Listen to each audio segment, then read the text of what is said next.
the Hallmarkies podcast. I am so excited today. We are here to talk mysteries. This is very fun. And I'm Rachel, and I'm joined by one of the hosts of the All the Feels podcast.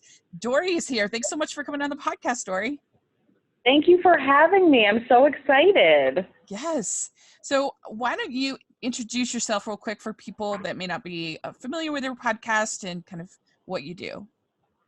Sure. Well, I am one of three co-hosts on All the Feels podcast, which is a Hallmark podcast. And every year we do a Hallmark holiday movie bracket where we match up Hallmark movies against each other and see who wins and who comes out on top to be the ultimate winner after the holidays. So that's kind of how we started our podcast, and we do cover different movies throughout the year after the holidays, but the holidays are obviously our big season. I'm super excited to be here to talk mysteries because we haven't done a mysteries pod on All the Feels in a long time. It's going to help get me back in the groove, and I can't wait. Yay. So excited. And you guys all met through work, correct? Or you work together? Yeah, we all met through work. We were in just like your standard office setting together in our little cubicles. And Mel and I got to talking about Hallmark movies one year. And so for the first year, we would just kind of discuss the movies at work. Yeah. And then Mel had the brilliant idea that we should do this bracket, and we totally did the Hallmark movie bracket. It was literally just for us. It was for me and Mel, who's one of my co-hosts. And then our friend Erica joined the team, and because she loved Hallmark movies too. And so the three of us decided to make a podcast about it. Yeah. Well, we are very excited. We will be having you guys back on the for a recap coming up there during this holiday season. Have this in some ways it feels like this mystery side of it is just this weird stepchild of Hallmark. It's like all this murder and stuff. Like, what is happening? But I know. When I first started, I didn't even want to cover them. I told Amber, I was like, because some of them can be a little boring for me because they're just very predictable.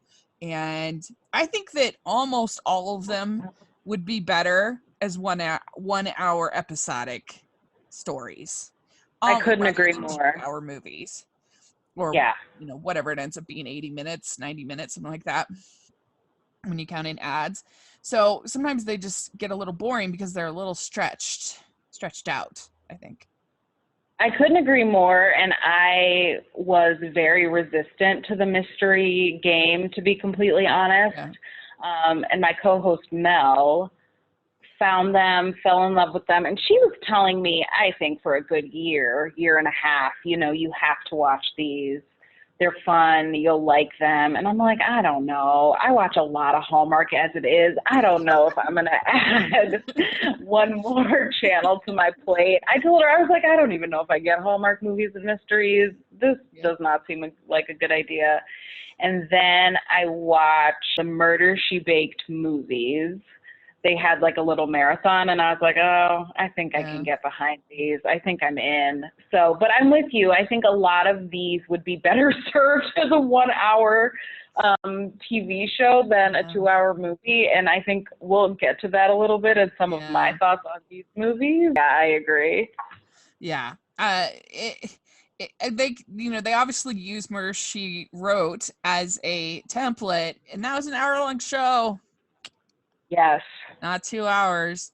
So that's kind of, an definitely hour-long show that I loved growing up. I loved Murder, She Wrote. Yeah, it's really fun. And, you should think of all those shows are, an hour. Columbo, Murder, She Wrote. I mean, I guess Columbo was an actual detective. But yeah, I mean, you do have to accept certain tropes of the cozy mystery genre in these. We're going to talk about the last 4 that have aired. And so we will talk about what we liked, what we didn't like, and we will have, I did a poll on our Twitter, and I'll share some of the thoughts from that as well. And so the first one that we're going to talk about, because so when I talk about the mysteries on the show, on the podcast, I divide it up into the murderer, the victim, family fun, which is basically, I developed that when talking about garage sale mysteries. So it's like anything that's sort of extra, like whether it's like with friends or family or, you know, whatever it might be. So Right. like there's a little romance or the like extra stuff I call family fun. And then Okay. red herrings. And there's some major red herrings in some of these, some more than others. But There sure are. I mean, if you think some of these is like this town, there's certainly a lot of people that are capable of murdering people. But anyway, so the first one that we're going to talk about is Mystery 101 Words Can Kill. And this is, of course stars Jill Wagner, Christopher Paloha. And it was just when a guest at the college book festival is killed, Amy and Travis clash after he arrests an unlikely person for murder. Amy must fight to prove he's got the wrong person behind bars. So, have you watched the other Mystery 101s, or was this your first? I've watched them. I actually I'm into the Mystery 101 series. I like them. Yeah. Yeah, I didn't really like the second one. The one with the play. That one wasn't my favorite, and it was kind of weird that I I don't know if this is just maybe nobody else noticed this because nobody else watches them all like I do, but it was kind of weird because they keep recycling different stories. Like Mystery 101 had everything all set in a play, and then Aurora Teagarden had mystery all set in a play, and then the Picture Perfect Murders mysteries, whatever, that was all a crime at a wedding, and then Aurora Teagarden had a crime at a wedding. Yep. and, yes. And I'm like, okay, we need to. And then also there was I'm trying to remember, one of them had one about an inheritance, and then Aurora Teagarden, like all three of the Aurora Teagardens had all been done just like months before. They're just swapping plots at this point. but anyway, so the second one I didn't really love, but the first one I liked, and I love Jill and Chris. They're the best. Chemistry is always what saves the day for me in these. Like, even if I'm not crazy about a plot or storylines, that those two are so freaking cute together. Mm-hmm. Yeah. And so what did you think about this one overall? This Words Can Kill. Well, I am a sucker for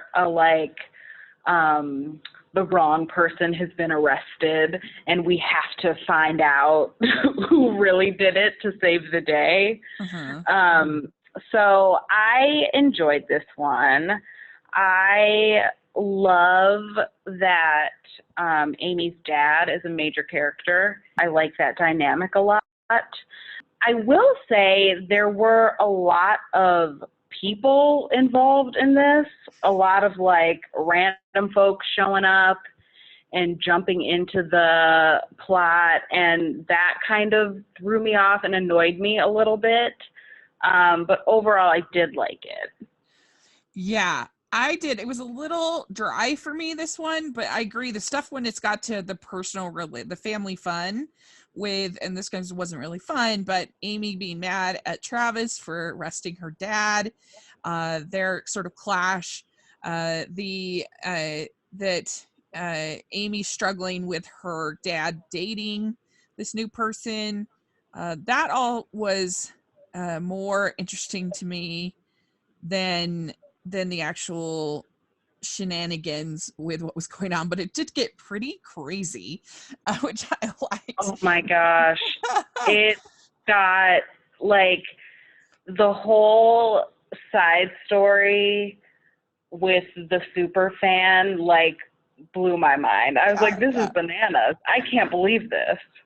Yeah, so there were actually three there were actually kind of three murders. Well, there was three crimes committed, right?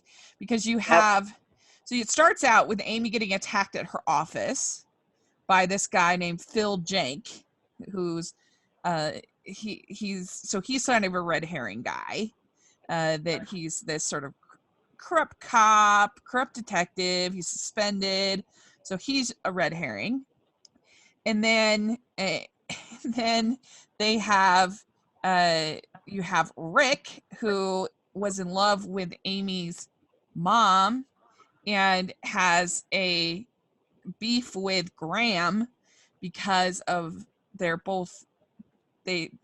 both writing and their publisher betrayed Graham's book to Rick, and then he basically like wrote this. He basically stole his book, stole his idea, right? And then then let's talk about, you have Hannah Steinhausen, who is to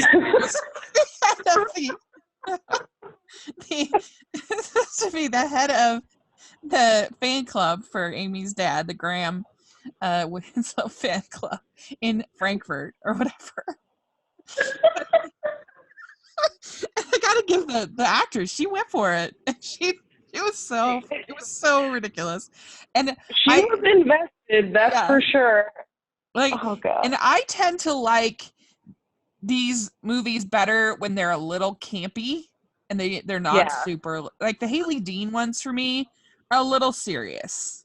They're a little And whereas I loved the Emma Fielding one this year, which was totally bonkers and ridiculous. Like there was a whole like secret tunnel, and there was this underground society, and these three like pedantic professors that were ridiculous. And so that I quite enjoyed that one.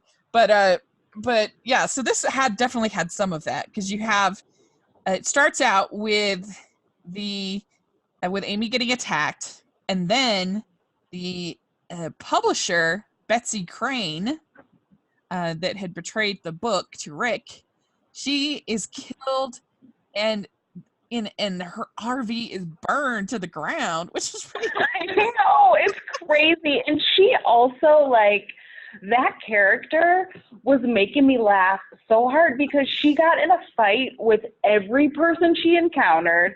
Like, she stormed onto the scene from jump. She's following Amy. Yeah. She's like trying to meet her in the coffee shop, trying to get to her dad somehow. Like, this woman, just every scene in the hotel, she's yelling at somebody, arguing. It was crazy. Yeah, it really was. And you, as soon as you saw her, you're like, ugh, she's either the murderer or it's not going to end well for her. Exactly. she needs to make sure her will is in order very quickly, because it's not looking good. That's Crane. And then there's Arnold Van Fleet, who is the brother of our Hannah Steinhausen, Joyce Van Fleet, who is spying on Amy. And she goes out there to see like who's spying, and murdered. He's murdered. Yeah, murdered. Like, that is one thing with these movies, is that they never have the response that I would have if I saw somebody murdered. Never. And that scene was so crazy because they're like, I think Amy spots him and she's like, that guy is looking at us from his car. And they go to the car and it's like, gunshot in the chest or whatever, and his head turned. I was like, why are you not screaming bloody murder?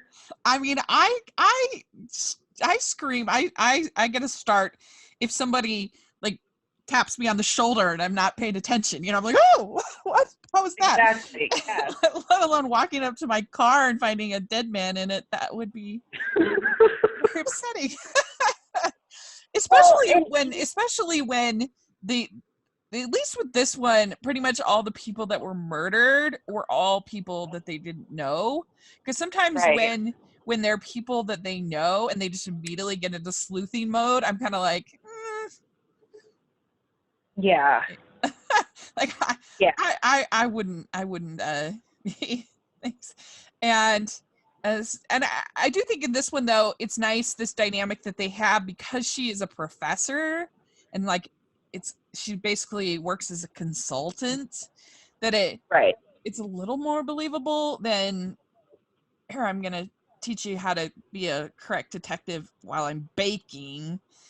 Right. But Amy, even in the first scene where someone has broken into her office and she is like trampled essentially, she's quite nonchalant when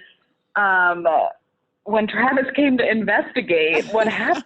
I was like, girl, if I had been in my office in the dark and someone had been in the process of robbing it and left and ran me over on foot, I'd be a little shaken up for a few days. She was like, oh, no big deal. Are you coming to the book festival? Like, see you there. Yeah, and I love how these conferences that they always have in these movies just continue on, even if people in the conference are literally murdered. It's like, I mean, most of these conferences are canceled if there's like a little bit of snow that they don't expect, let alone somebody getting murdered. Right. But it's all part of the fun of it. You kind of just have to lean into it. And did you feel like the red herrings were effective in this one? Because you had the crazy fan, which I actually thought was pretty effective. I was like, I don't know, I feel like this lady might have done it because she was just so creepy in her can I give you a ride home, kind of a thing.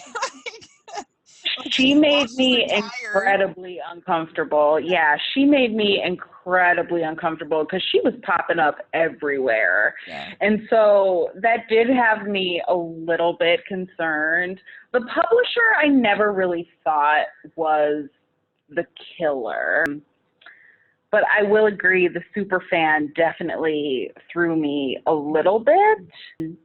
But I kind of thought that it was who it was, honestly. Yeah.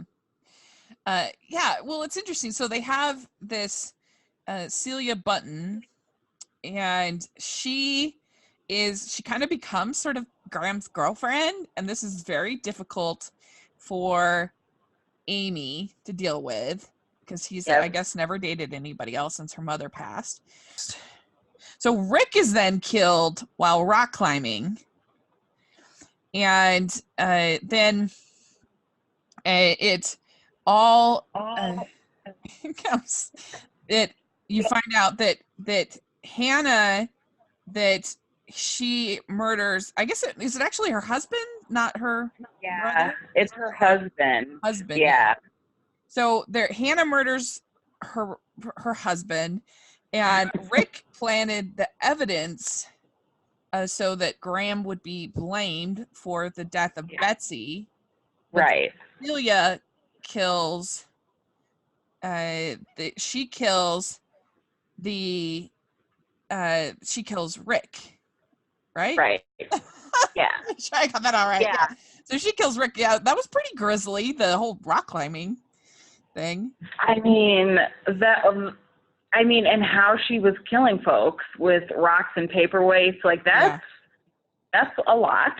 And I didn't suspect her at first. I just kind of thought, oh, this is cute, like, because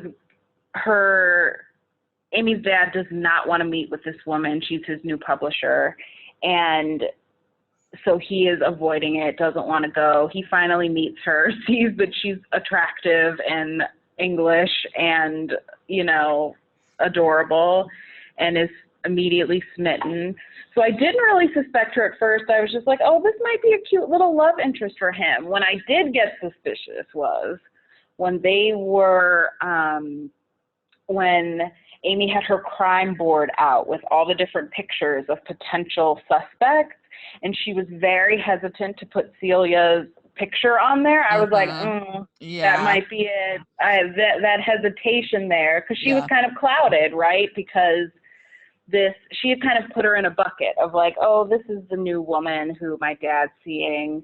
I don't know how I feel about that, but she seems perfectly nice. I like her. We had dinner. I trust her. And so when that happened, I was kind of like, ooh, well, I and don't she know if kept we should be being so quick to trust. yeah, she kept being gone for weird times, and I Yeah. was like, "Where did you go?" And she didn't really have a good explanation, and so yeah, it was a little deceiving, but yeah, in the end, it ended up being she had quite the crime spree.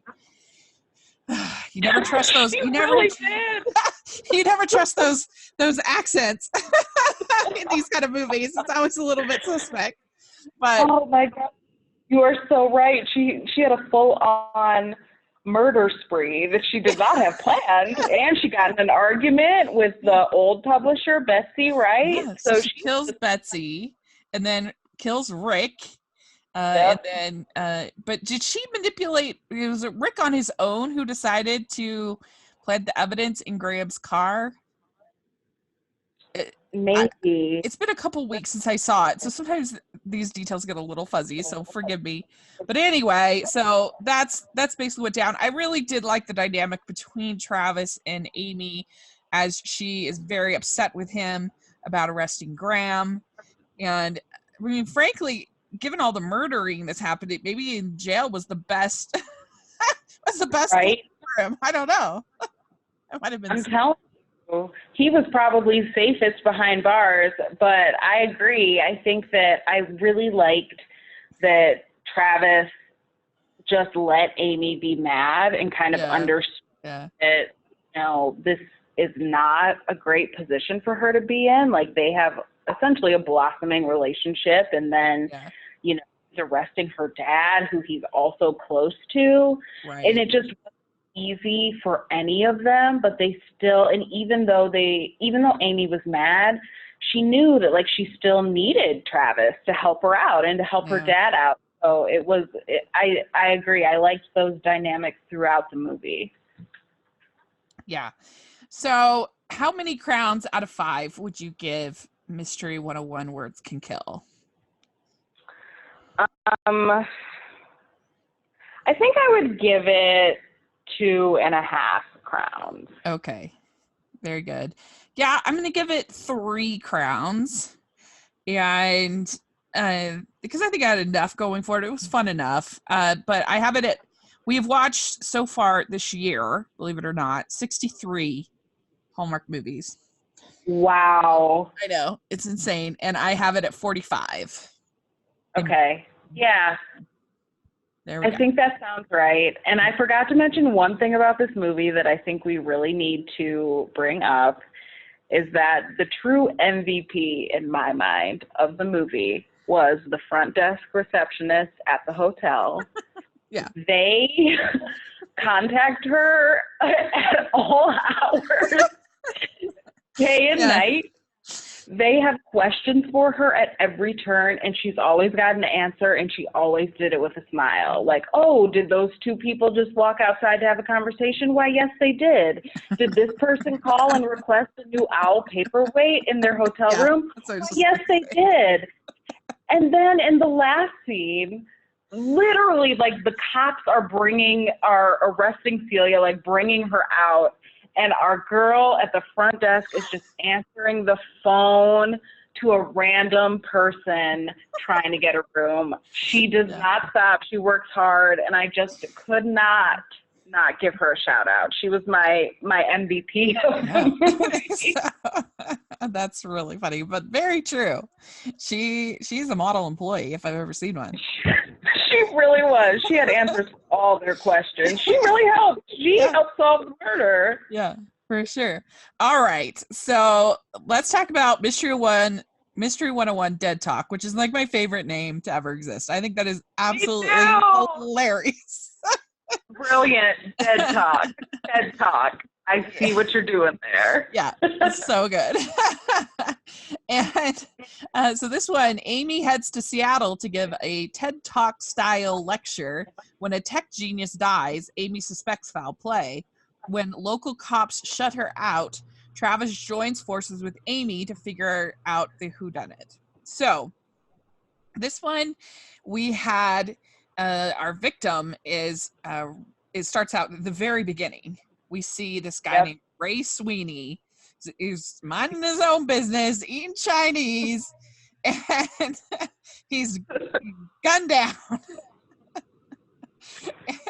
and I swear that guy has been the victim in, like, I swear, 24 of these. That actor.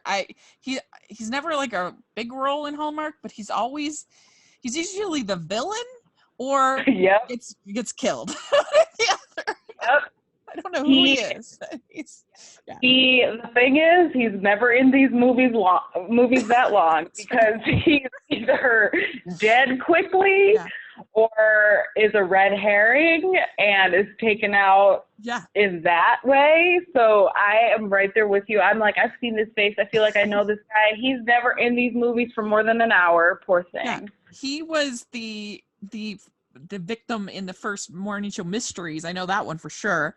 And and then he was also the guy who tries to blackmail Aaron Krakow in the second Finding Father Christmas movie, which made me bonkers. That movie, I hated that movie. Yeah, he was the one who was like, "I'm going to tell everybody about your family and whatever." That's right. Oh my gosh. Yeah, people are really dying for that gossip on the dead, stage actor in like Connecticut or wherever that is. I'm whole telling family's going to be scandalized. So stupid. It was the worst. It made me crazy. But anyway, so he is just trying to eat Chinese, gunned down. And so that kind of gets things going. And the red herrings, we have Alexis McHale is her name, that she might be having an affair with, and she hates she hates this guy, Mitchell McHale, her husband. She hates him. She's very bitter. They're not in hot. And and then you have Billy Poole, who is having this romantic relationship with Alexis. And then you have Vicky Lynn, who got a beta version of the Sleuther app and found out that it was all a hoax. And she is the girlfriend of this guy, Ray, who got killed. And then you have Tim Bishop, who was there was a former boyfriend of Amy, and was on the roof with Mitchell when Mitchell becomes victim number 2. So it's very suspect. And and then you also have sort of a shady cop in a guy named Detective Roma. There's kind of a not very trustworthy cop. So you got kind of a lot of things going on here. And then, but there were a couple really good things. So I really dug this Tim Bishop guy, the ex, and I hope they use him again. Me too. I thought that he was great kind of competition for Travis, without question. And I thought he was very dishy, very handsome. And in fact, I liked him so much that I contacted him and we did an interview with him last week. So definitely check that out because he's... Oh my gosh, I love that. Yeah. His name's Matthew James Dowden and he has like a crazy life. It was really fun. And I was like, I don't think, there was no way that was a viable red herring because he's just too handsome.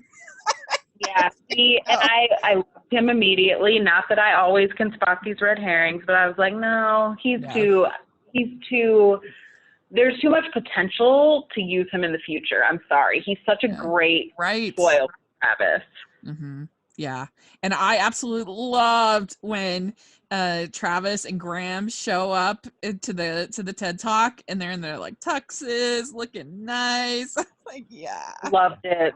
Loved it. And I loved the whole scene of like them deciding that Travis would drive him to the TED Talk situation, where he's like, neither of them really wanted to just come out and say, like, Travis did not want to come out and say, I want to know what's going on. I want to see this ex of Amy's and I want to be there.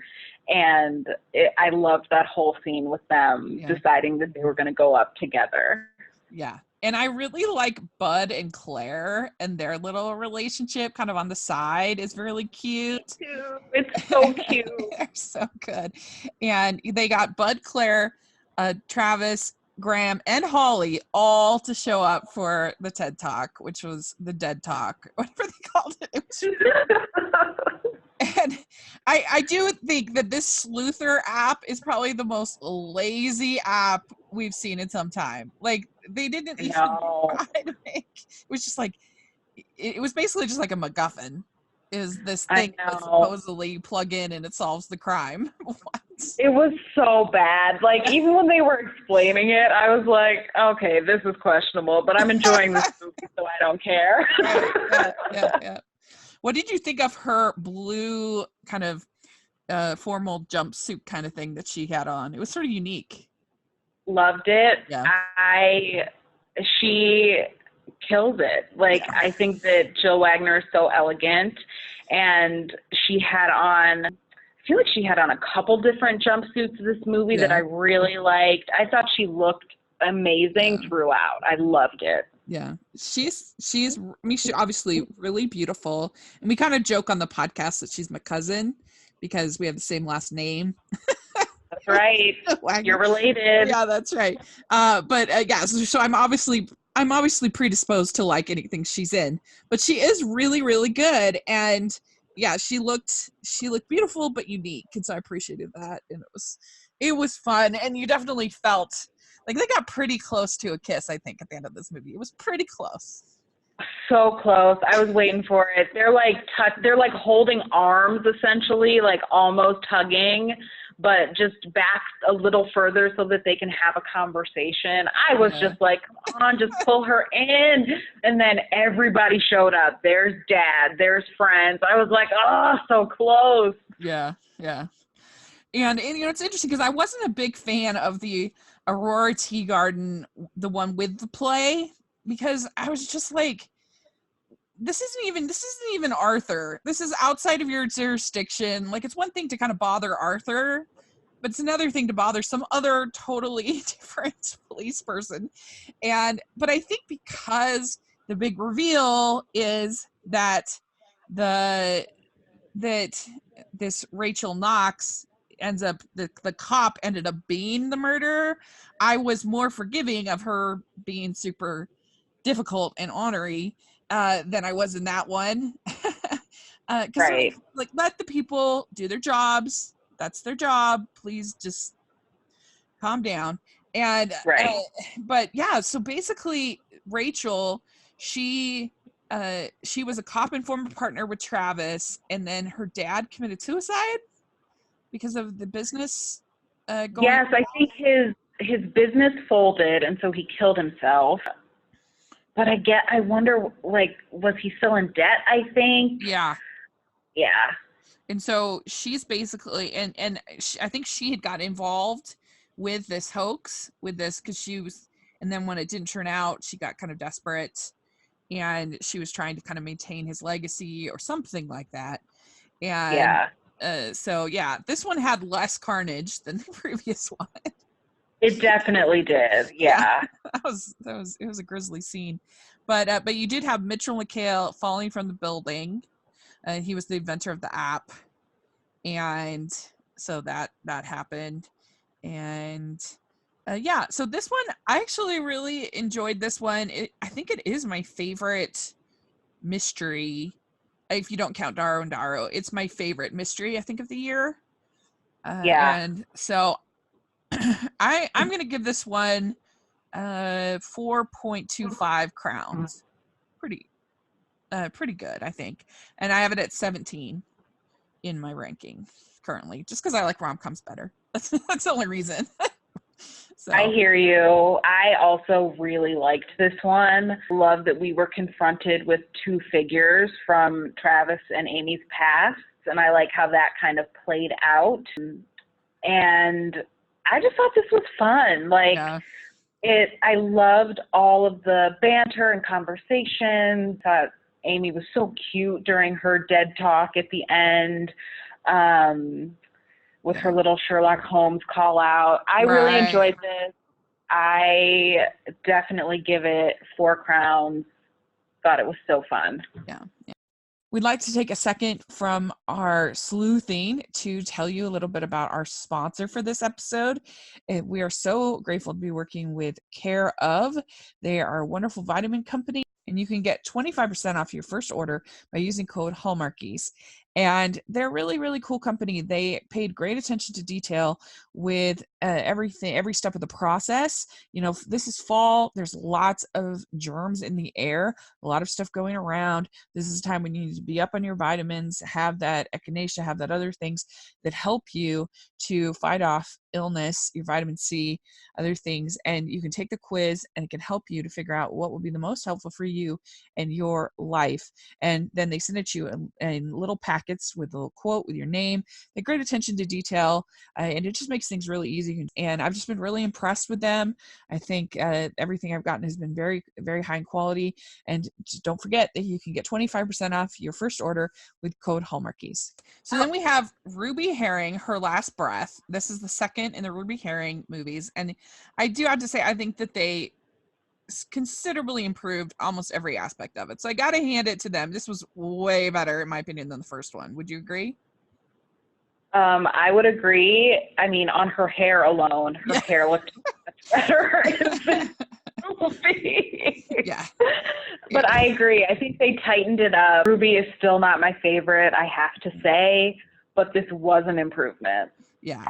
And they did recast her dad, which was a good call, because the guy playing her dad in the first one, just even though he actually is Taylor Cole's real stepfather, which is kind of crazy. But I guess anybody at any age can technically be a stepfather. But he just looked so young to be her dad. Yeah. It was weird. It felt weird. Yeah. So this one makes a lot more sense. I forgot to write down his name. But he looked way more like her. John Wesley Shipp actually is her dad, and that was way better. So and I have to say, I do give this a little bit, I can be kind of superficial, let's be real, and I think that Stephen Huszar is so handsome.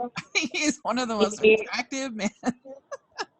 He is dreamy, and I think he was in, so I watched some random Netflix Christmas movie over the holidays, and I'm pretty sure it was him who was in it. It was about like a wedding planner, something on Netflix. Anyway, it was the first time I remember seeing him in one of these types of movies. And I was like drooling. I was watching with my mom, and we just kept looking at each other like, he is really cute. Yeah.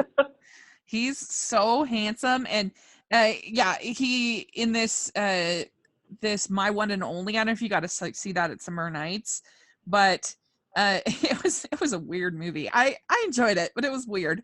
But they were trying to pass him off as this like nerdy guy who who could never get anywhere with women, and I'm like,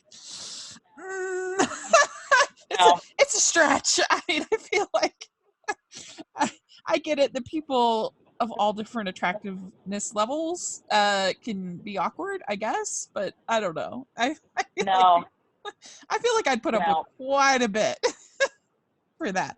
Anyway, he is adorable. Like, he is so cute. Yeah. Oh my god! And he also kind of just looks like a detective to me. Like, he has that. Yeah, I agree. Very true. And I do like the fact that this one, her entry into solving the crime is very natural because she's basically she hasn't officially become an investigative reporter, but she basically is. And so like reporters investigate stuff. So it kind of makes more sense than, again, a baker looking at a crime. Right. Yeah. So I appreciate that. But yeah, so in this one, Ruby Herring and Detective Jake Killian investigate a suspicious fatal car accident. They solve the case, then Ruby finds new evidence that casts doubt on their first conclusion. We have this woman named Natalie Billings, who is this health guru of this company called Natalie's All Naturals. And she was going to be interviewed by Ruby, but before, as she's coming down, she ends up getting poisoned and passing out while driving. So that was pretty intense. That scene was really a lot. Like, she's swerving on the road. It was pretty wild. Yeah, it really was. I mean, this person could have caused the deaths of hundreds of people, depending on the car accident and depending on where, what would happen. It could have been very bad. So it was interesting. But this is the only victim in this movie, so it was pretty light on the carnage. So that's good. True. So the red herrings, this one, they didn't have that many red herrings either, actually. The main one was this guy named Roger Davis, who was played by Andrew Francis, who I do love. I think he's so charming. He is this painter, and he was upset with Natalie because she decided not to buy his painting called Beast versus Light, which was all about the polluting in the ocean. And what did you think about this painting? I mean, not great. And I freaking love Andrew Francis. Like, I love Chesapeake Shores. I love him. They made him kind of creepy in this, and I was not feeling it. Like, I never want to see him remotely suspicious or creepy. I only want him to seem happy and wonderful. But the painting scene where he paints with Ruby, I was like, get me out of here. I can't watch this. Like, everything painting related in this movie, I was not feeling. Yeah. Well, especially when he's like, what you doing in the bathroom? It's like, calm down, leave the lady alone. She's allowed to be in the bathroom. That disturbed me so much. If anyone ever did that to me, I would run out of their home screaming. Yeah, agreed. And yeah, like, not everybody has to buy your stupid painting. And he's on the whole reason she goes over. I did it was sort of funny, at least, to have Jake in the car following everything that Ruby is doing, and and he's getting like more and more awkward the more that she's like painting and whatever. And so there was some fun. But she goes into the bathroom and she finds that he has the same inflammatory medicine that was used to poison Natalie. And so then there's also this woman named Amanda Kelly, who is so she's the CEO of Natalie's All Natural, and we start to get very suspicious of her. Were you suspicious of her? Incredibly. She was seeming a little too okay throughout. Like, that's your best friend, supposedly. I don't know. It just felt something was off with the relationship, kind of her emotion about everything that had transpired. So I was pretty suspicious almost immediately. Mm-hmm. Yeah. And it turns out she's been funneling into money into the secret accounts as Abe Sloan, and she has a Sloan diploma on her wall, and she has the poisonous plant in her office, and so there's a lot of little things that kind of add up. And when she corners Ruby at the whole fundraising thing, that was quite the art, the gallery. There was all kinds of tension in that scene. And yes, and yeah, it was so funny. Like, that scene kind of made me laugh though, because they get there, there's a 30-second speech, and then everyone seemingly like gets up to leave. And I was kind of like, is this the shortest fundraiser in history? Like, even her friend who she's with brings her a glass of wine, and Ruby's like, could you just hold it for a minute? I'm going to go talk to this woman. And her friend is like, I was actually about to go home. And yeah. I was like, but you just got drinks. It was, Yeah. the fundraiser scene was really funny. Yeah. Yeah, and them trying to like wax poetic about this beast versus light painting or whatever, and oh my gosh, and why would he be so mad if that it didn't sell, if he was selling it for a fundraiser? What? Right. What's going on? Like, it was weird. Maybe I missed Made something. no sense. Yeah. But then you also have Natalie's sister Kate, who's kind of a slight red herring, because she has this boyfriend named Rupert, who is or ex-boyfriend that had gotten fined for polluting, and that had kind of, they had been on the rocks, their relationship between Natalie and Kate. And then you also had Steve McLaren, who is the boyfriend of Natalie, but he's kind of unlikable, kind of a jerk, and he lost his medical license. And they kind of bring up that, oh, he was put into the will, so maybe he did it to get at the will. Right. And so that's kind of thing, but he didn't know that he was in the will, and so he's kind of quickly absolved, even though he's a jerk. And then finally you have Sarah, the housekeeper and cook of Natalie, because she would obviously be somebody who could have made the smoothie that was, so there was briefly that. So we get to meet, as far as family fun on this one, we get to meet Jake's mom, the realtor. Yep. And then we get to meet some more people at the station. There's Frank, the news anchor, and then Angela, who's kind of a producer on the show. And you have John Herring, Ruby Herring's father, who was a former crime beat reporter. And then we also get to meet Tommy the coroner. It was pretty fun. Usually these coroners in these shows are pretty fun. They're great. They're usually a really nice moment of comic relief. They give us some levity. I always appreciate, I never thought I'd say this, but I always appreciate seeing a coroner. Yeah, me too. You know, it's going to be a good laugh. Exactly. Sure.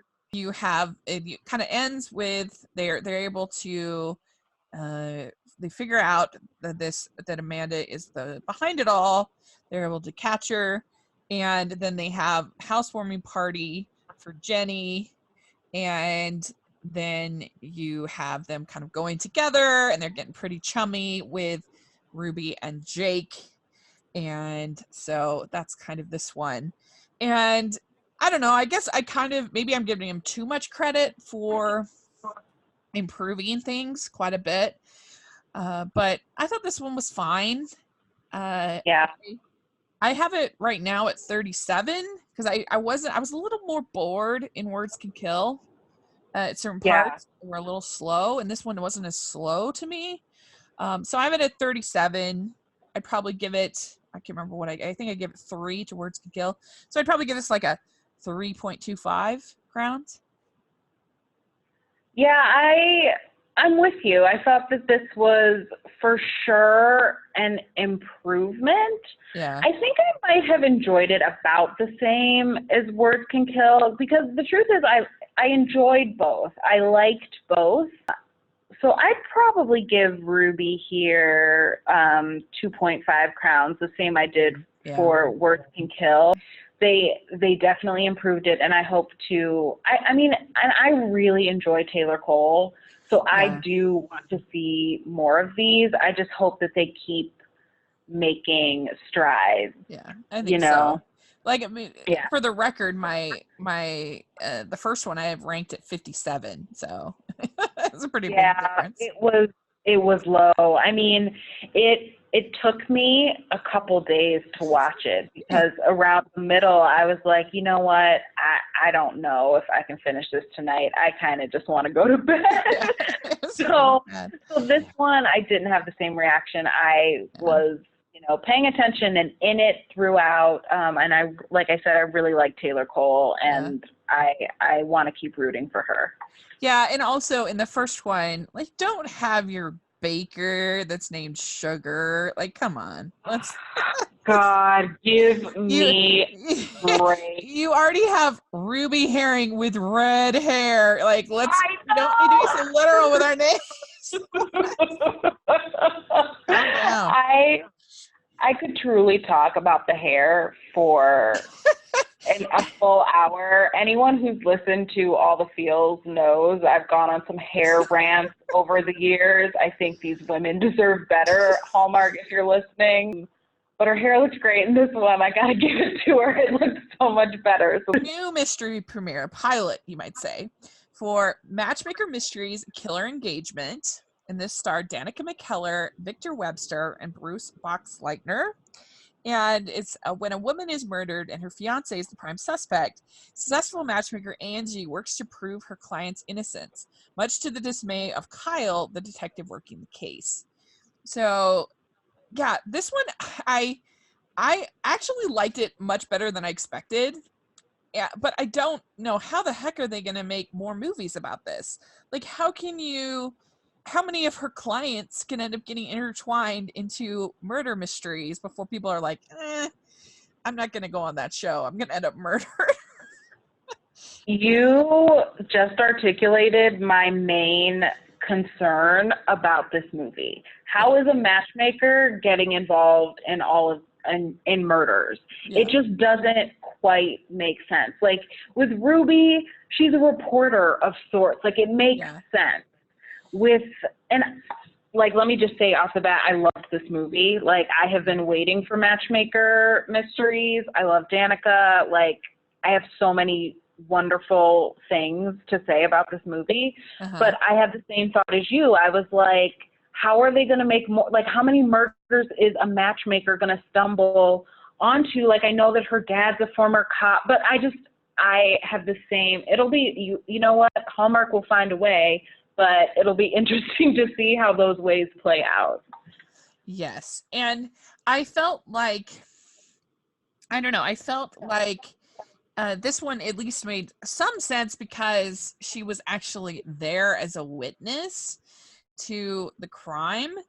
And so her being involved, but again, how can that happen more times? It's kind of like with the crosswords one. How many times can you have murder through crosswords? Sure, it makes sense to have you could have one random psychopath who uses crosswords, but how the heck are they going to make multiple movies after that? So we'll see. Those are coming up next, but yeah, it is definitely a problem. And I guess I don't know what they're going to do, but anyway, so this one, they tried their best to kind of work it in, but so the red herrings in this one, you have so you have, it started out with this engagement party. We have the proposal on her show, and that's when you get to meet, as far as her family fun, you have her dad who's retired and bored. You have Paige, who works with her on the show, and then Violet and Benjamin, who are both on the show. And then you have and then you have Detective Carter, who was trained by her dad. And so that's sort of the family / friends, whatever environment. And one of her matches ends up getting engaged, and she's going to the engagement party. And Emma, the wife, she ends up toppling down the stairs, having been stabbed, I guess, or shot, I don't know, and bleeding. And so that's kind of gets things going. And I do think that this would be way more traumatizing if this happened. Like, you could not be I mean, and all involved, like whether it was the Declan, the kid, whether it was certainly the fiance would be way more upset than he seemed to ever be. Oh my gosh, yeah. I mean, yeah. Without question. I mean, she is in this like angelic white jumpsuit and jacket situation, and then all of a sudden she's holding her chest and has a gigantic blood red stain from the wound, and then she topples down the stairs. Like, it was so, you would never forget seeing something like that. It was just, and it's like a huge spiral staircase. It's just a lot. Yeah, it was a lot. And so, yeah, so the red herrings in this one, you have Piper, who's a partner at the salon, who has an angry kind of relationship with Emma, the salon owner. You have Rachel and Philip, who are the COO and the CFO of Aaron's company. And so they're kind of very suspicious. To start out, I guess Philip is more the red herring, and Philip was on The Good Witch this last season, who we all loved. I know, and so that was interesting. Then you have Declan, Aaron's son, who so we find out that he basically stole almost $18,000 from his dad.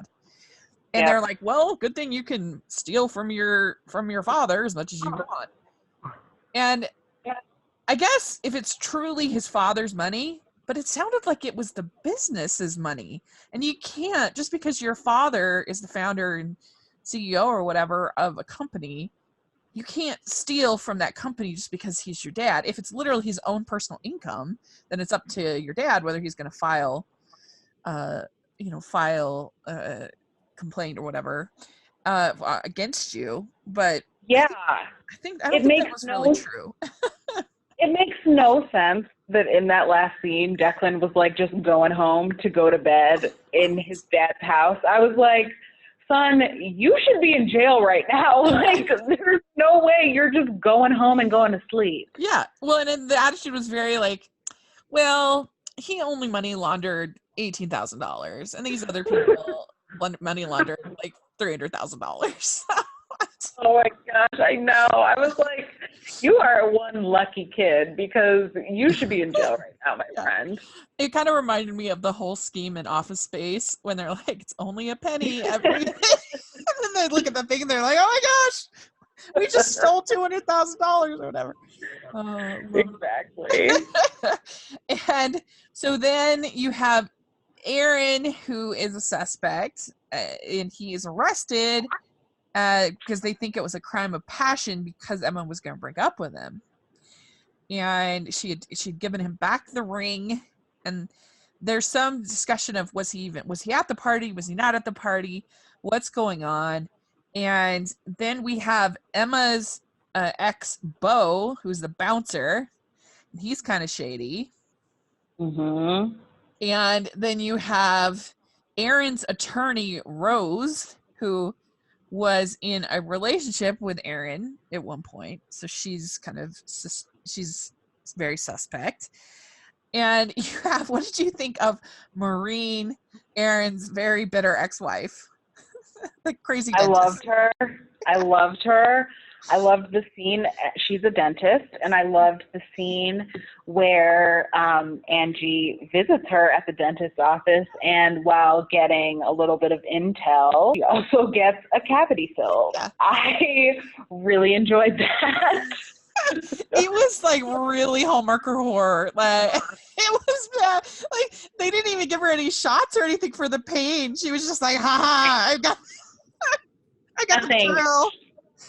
She just started up that drill, and I have to say I loved it. She wasn't fazed a bit that this girl was coming in here asking her a bunch of questions about her husband. Right. Her ex-husband. I loved that scene. I thought it was so funny and quirky, and I think it really is kind of a really great example of how kind of fun and funny this series could be. Like, that's a moment that I don't think we'd get in any of the other mystery movies. Yeah, they definitely had sort of that camp level that I like in these movies. Like just the whole Yep. scene where she's doing her stakeout with that black hat, and she's Yeah. like, and then Victor Webster comes in. He's just like, oh my gosh, what am I dealing with? That was so funny to me. Yeah, and when she goes to get a little information at the hair salon, and next thing you know, she's walking out with like red extensions. Like it's just so funny. Yeah, that was dedication. I For sure. I admire anybody who can put their hair on the line for the case. I admire it very much. And yeah, and there were some fun scenes like when Erin shows up at her house and she grabs like it was like a shower brush or something like that. Yeah. And she's like comes Yes. downstairs. Like I was like, she might want to consider getting a concealed arms permit if she's going to be in these tense investigations. I mean, I'm sure her dad could help her out Right. with that, but if she's going to be solving crimes on the side, she at least needs more than a shower brush, okay? A knife, like something. Right. Yeah. And so that was fun. And what do you think of her and Victor Webster? Did you like them together? I did. I love Victor Webster.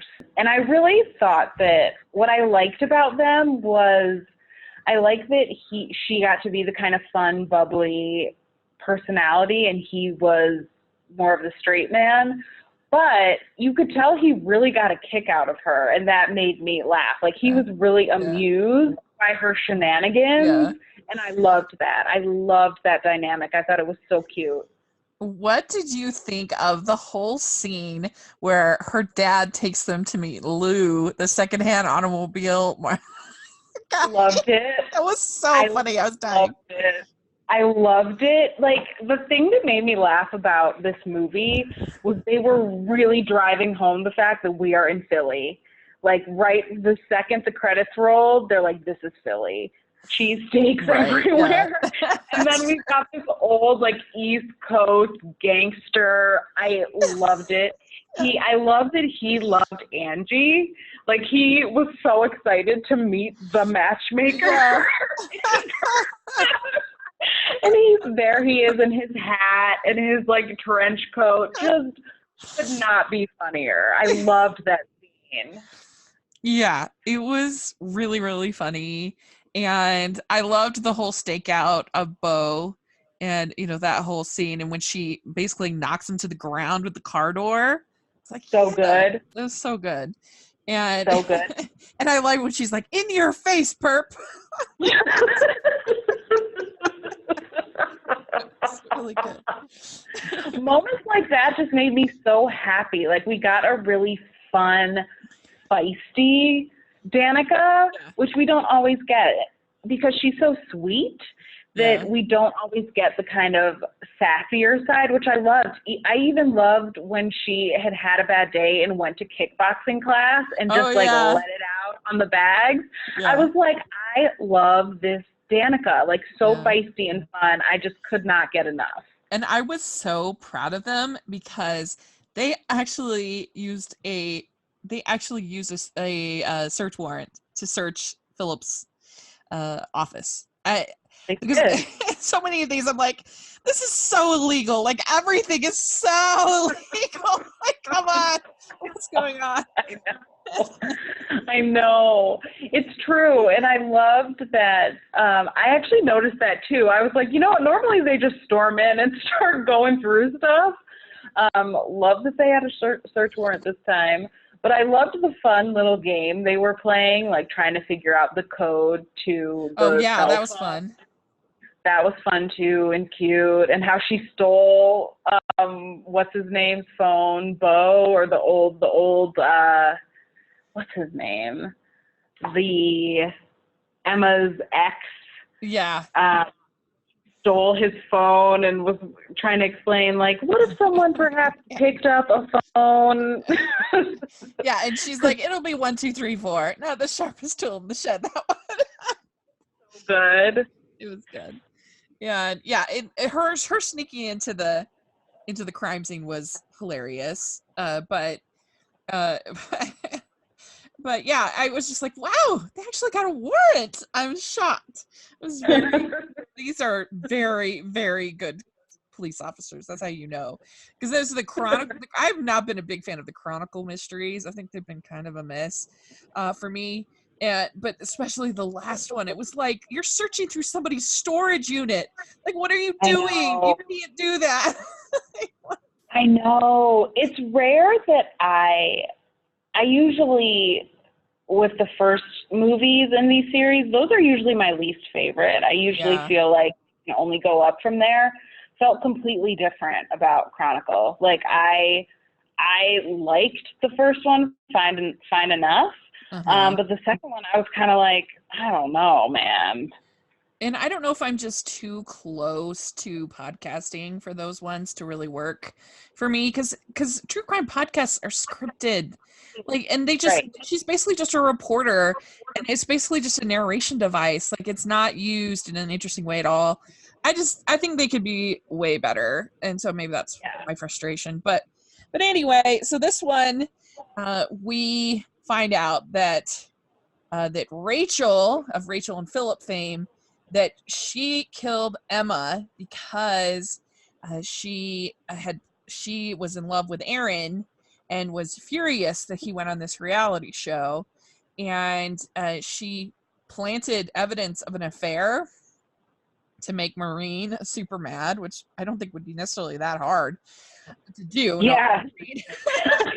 Yeah, she's pretty hardcore in general. I don't think it would take much to push her over the edge. Poor thing. Right. And so she threatens Emma that she's going to expose Declan if they don't call off the engagement. So Emma is going to do it, but she's going to call off the engagement, or she does call off the engagement, but it doesn't have the result that Rachel wanted. So she's furious, and then she kills her. So there we go. And yeah, I agree with you. I think this was a pretty strong start, surprisingly, because I didn't think it sounded like it had much potential, but we'll see what they do after this. But for this one, I'm going to give this one a 3.75, and I have it at 27 in my rankings. Yeah, I thought this was a really strong debut. Like we talked about earlier, I am very curious to see how this TV matchmaker manages to get herself involved in more murders. Yeah. But we'll see. I would give it 4 crowns. I had so much fun. I loved this, and I loved that the millionaire matchmaker from Bravo, Patty Stanger, had a little cameo in the hair salon. I didn't even notice that. That's funny. She was getting her hair done next to Angie. I thought this was super fun, and I'm excited to see where it goes. Also, I should say, do you think that compatible lip shapes is a valid form of matchmaking? Okay, that part probably knocked a good star off of, or a good crown off of my review. Yeah. That entire part, I was like, this is so stupid. Like, as a single lady myself, I'm like, I've heard it all. No, apparently I haven't, because the lip shape thing threw me for a loop. I was like, this is stupid. Because I've heard the symmetry thing, like that people are attracted to people with similar symmetry of faces, but lip shapes, I don't know about that. But like, thin lips means you're like organized? I don't think so. No, I don't think so either. So who knows? Maybe that's why we're both single. Who knows? Maybe we're paying attention to lip shape. You know what? You're right. Maybe we need to be paying a little more attention to lip shapes. Little did we know. Thank you. Thank you, Matchmaker Mysteries, for opening our eyes and our lips. So I have these 4 ranked. I have Dead Talk at number 1. I have Matchmaker Mysteries at number 2. I have Ruby Herring at 3, and I have Words Can Kill at 4. So they were all watchable. I think there wasn't an awful one in the batch, I would say. I agree. No misses for me. I enjoyed all of them. Really, I think I'm really kind of falling in love with the Mystery 101s. I think they're great, and I'm really happy to have Jill Wagner and Chris Blaha. I love that they have this vehicle that they can, every few months or whatever, we're going to see them together. I just love that. Yeah, me too. Me too. I was happy when talented people get work, so that's great. And for sure. So, all right, well, very good. This has been so much fun, and I have to share our on Twitter. So, Dead Talk is the resounding winner at 59%. Love it. Yeah, of the favorite. So, it's resounding favorite, and then Matchmaker Mysteries 22%. Yeah, with Words Can Kill at 3rd spot with 16%. Ruby Herring at 3%. And I got some comments here real quick. We have Moments with Mercy. She says, hands down, the 2 Mystery 101s are my favorite. Best movie series Hallmark has. This Ruby Herring movie was, in my opinion, definitely a step up from the last one. I thoroughly enjoyed it. Matchmaker Mystery, the best role I've seen Danica in. It's a pretty high praise. Victor and Danica work amazing together. Personally, one of my favorite Hallmark Channel pairings. And lastly, thrilled to see Bruce Boxleiter back on Hallmark Channel for what appears to be a semi-regular role. And then we have Nadia. Yeah, we have Nadia. She says, I love Mystery 101, but I have to say Ruby Herring surprised me. It was much better than the first one. And Matchmaker also surprised me. Their chemistry worked well together, and the ending surprised me. So there we go. That is some of our thoughts. And I think we basically agree. Everybody agrees basically with that pretty much. So that's very, very good. And so thank you so much for coming on and talking about these. This was really fun. I had a great time talking with you. Oh my gosh, anytime. This was a blast. Thank you so much. And I'll be back over the holidays. Yes. So that'll be great. I'm really looking forward to that. And so where can people find you guys on social media, or I don't know if you have personal social media you want to share, or just the podcast or whatever? So you can find me, Mel, and Erica at All the Feels Pod on Twitter. We are all on Twitter at some point. Sporadically, and you can also find us at All the Fields Pod on Facebook. Yes. We are all there too, so you can message us. We are texting and talking all day long, so if you want to talk to any of us, we are around, and we are always ready to discuss Hallmark, so come say hi. Yeah, definitely. We'll have all the links to that in the description section, so make sure to check it out. And make sure that you're following the podcast all over social media and on iTunes and YouTube. Please give us your ratings and reviews. We really appreciate it on both podcasts. Check them out. And if you're listening on YouTube, please give us a thumbs up and subscribe to the channel. And you can follow me at Rachel's Reviews all over social media and on iTunes and YouTube and on Rotten Tomatoes. So check that out. And let us know what you thought of these films and what we had to say. We'd love to hear your feedback in the comment section or on Twitter.